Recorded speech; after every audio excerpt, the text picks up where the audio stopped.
नमस्कार दोस्तों, आप लोग कैसे हैं? उम्मीद करता हूँ बहुत अच्छे होंगे।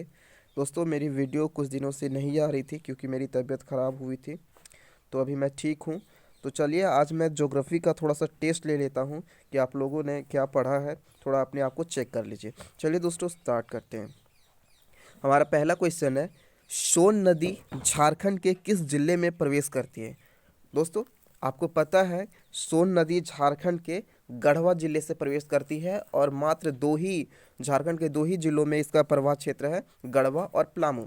तो झारखंड में ये प्रवेश किस डिस्ट्रिक्ट से करती है? तो गढ़वा डिस्ट्रिक्ट से करती है। ऑप्शन बी इसका सही आंसर हो जाएगा। नेक्स्ट क्वेश्चन की तरफ बढ़ते हैं दोस्तों। क्वेश्चन नंबर टू है हमारा। क्वेश्चन नंबर टू है, उत्तरी कोयल नदी कहाँ से निकलती है? आप लोग भी सोचिए थोड़ा।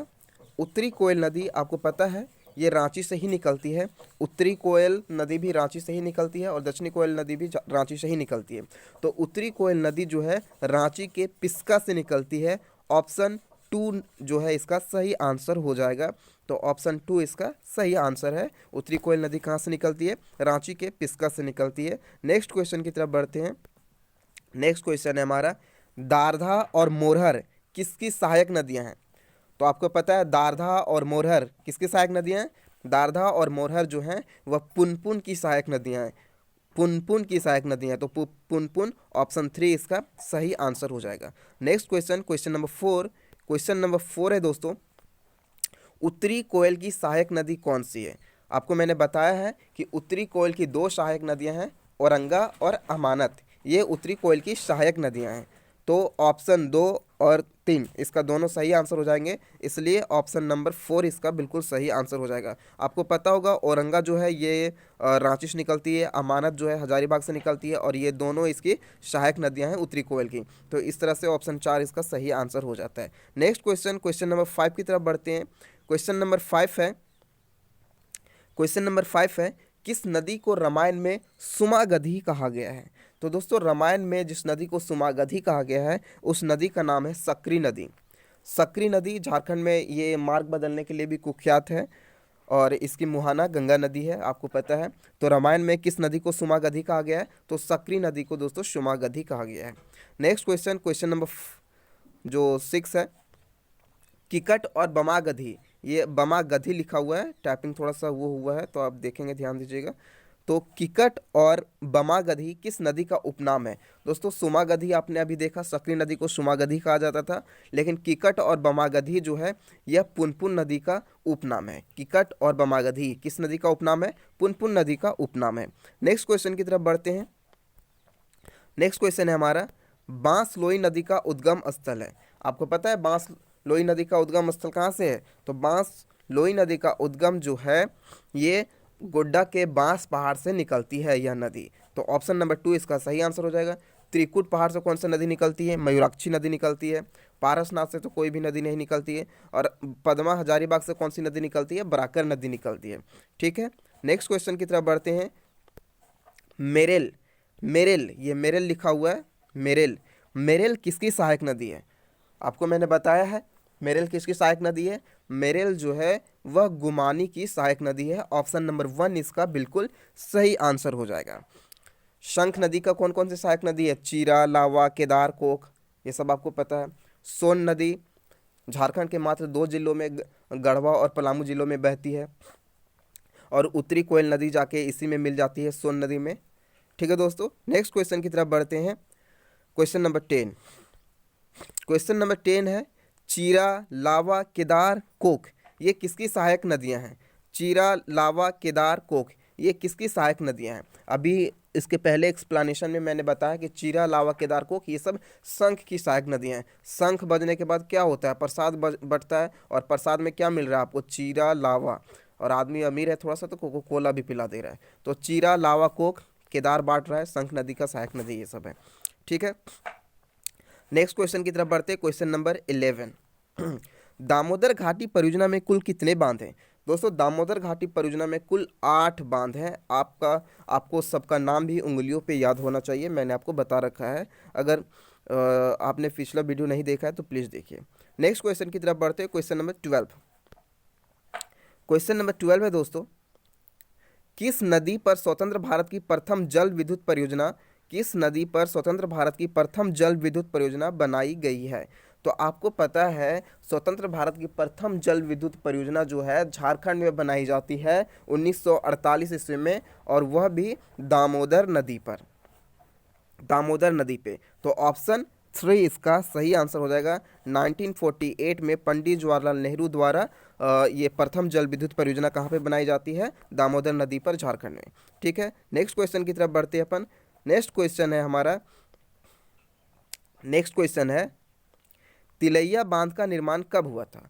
आपको पता है तिलैया बांध का निर्माण, सीधा आंसर पे आते हैं, 1953 में हुआ था, 1953 में तिलैया बांध का निर्माण हुआ था।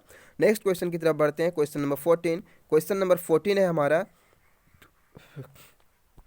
मैथन बांध का निर्माण कब हुआ था? तो दोस्तों मैथन बांध का भी निर्माण 1957 में हुआ था। ऑप्शन नंबर 2 इसका बिल्कुल सही आंसर हो जाएगा। नेक्स्ट क्वेश्चन की तरफ बढ़ते हैं दोस्तों, क्वेश्चन नंबर 15। क्वेश्चन नंबर 15 है, पंचेत बांध का निर्माण किस नदी पर किया गया है? आपको पता है पंचेत बांध जो है दामोदर और बराकर, ये दोनों नदियों के संगम पर किया गया है। तो दामोदर और बराकर के संगम पर, कोई ऑप्शन नंबर 4 इसका बिल्कुल सही आंसर हो जाएगा। दामोदर और बराकर के संगम पर जो है पंचेत बांध का निर्माण किया गया है। नेक्स्ट क्वेश्चन की तरफ बढ़ते हैं, क्वेश्चन नंबर 16। दामोदर घाटी निगम की स्थापना कब हुआ था? मैंने अभी आपको बताया एक्सप्लेनेशन में भी, 1948 में पहला जो है झारखंड में ही बनाया जाता है। तो 1948 में दामोदर घाटी निगम की स्थापना होती है। नेक्स्ट क्वेश्चन, क्वेश्चन नंबर है 17। दोस्तों क्वेश्चन नंबर 17 बोल रहा है दामोदर घाटी निगम का मुख्यालय कहाँ पे है? आपको लग रहा होगा दामोदर घाटी, दामोदर नाम सुन के कि झारखंड में कहीं पे होगा, लेकिन नहीं दोस्तों, दामोदर घाटी निगम का मुख्यालय जो है कोलकाता में स्थित है। ऑप्शन नंबर 2 इसका बिल्कुल सही आंसर हो जाएगा। दामोदर घाटी निगम का मुख्यालय कोलकाता में है, और इसकी संरक्षण भूमि का मुख्यालय अगर पूछेगा तो वो हजारीबाग में है। Next question, question number 18। Tilaiya dam किस नदी पर है? तो तिलैया डैम आपको पता है ये बराकर नदी पर है। ऑप्शन नंबर 1 इसका बिल्कुल सही आंसर हो जाएगा। क्वेश्चन नंबर 19 की तरफ बढ़ते हैं अपन। क्वेश्चन नंबर 19 है, गालू डी बांध किस नदी पर है? तो गालू डी बांध जो है वह स्वर्ण रेखा नदी पर है। ऑप्शन नंबर 1 इसका बिल्कुल सही आंसर हो जाएगा। गालूडी बांध किस नदी पे है? स्वर्ण रेखा नदी पे है। नेक्स्ट क्वेश्चन, क्वेश्चन नंबर 20 की तरफ बढ़ते हैं। मयूराक्षी परियोजना का विस्तार किन किन राज्यों में है? तो आपको पता होगा मयूराक्षी नदी कहाँ से निकलती है?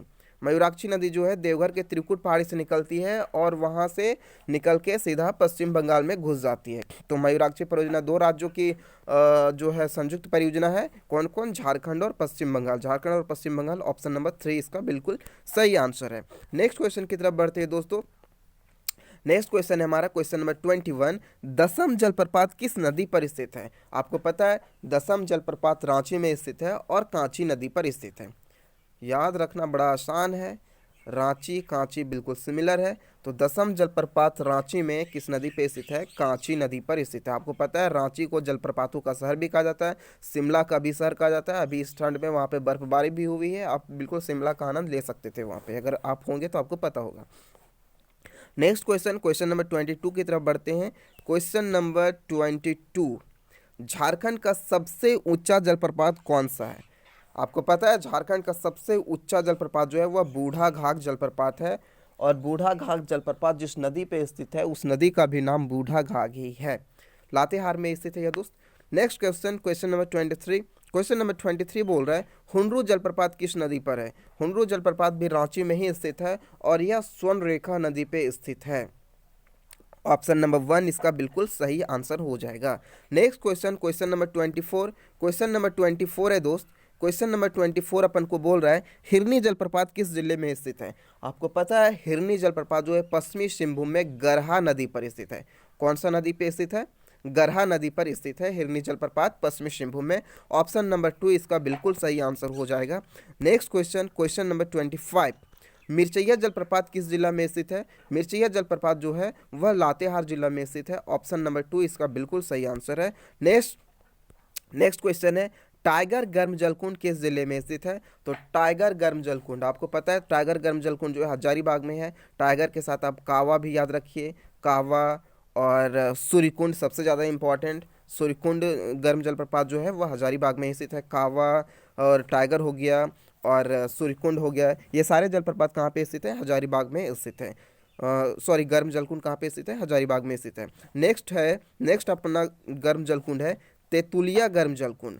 आप इस नाम से दो तीन और जलप्रपात है, मिलता जुलता राइमिंग वर्ड जैसा है। तो तेतुलिया गर्म जलकुंड जो है वह कहाँ पे स्थित है दोस्तों? तेतुलिया जो है धनबाद में स्थित है। एक और यहाँ पे गर्म जलकुंड है धनबाद में जिसका नाम है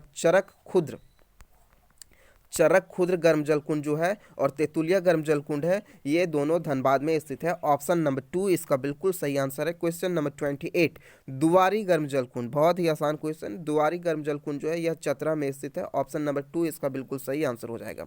नेक्स्ट गर्म जलकुंड है लाडला उदा, सीपुर, बारामसिया, सब अलग अलग है, यहाँ पे कॉमा नहीं दिया हुआ है। लाडला उदा अलग है, सीपुर अलग है, बारामसिया अलग है।